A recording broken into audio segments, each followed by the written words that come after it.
Welcome to Penrose Learning, where we make understanding easy. You start by gathering legally required items: the original receipt, the Ipod serial, and the Apple ID email. Once done, verify you can log into the Apple ID account or contact the previous owner to remove the device.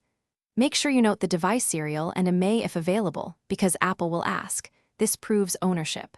Do not attempt circumvention tools. Instead, prepare documentation and an account access plan so you can open the official support route quickly. Next, use Apple's legitimate channels to remove activation lock. If you control the Apple ID, sign into iCloud. Navigate to Find My and remove the iPod from the devices list. This disables the lock.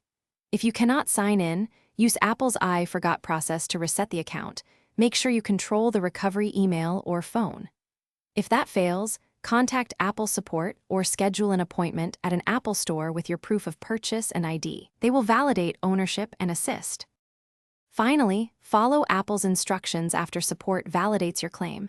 They will remove activation lock or guide you through an authenticated removal process. Once removed, erase the iPod and set it up again via Settings or Connect to Finder/iTunes for a clean restore. This ensures the activation process completes smoothly. If you run into issues, remember one key troubleshooting tip.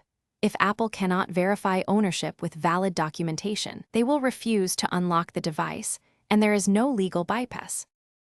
Thanks for watching. If this was helpful, leave a like and consider subscribing. See you next time.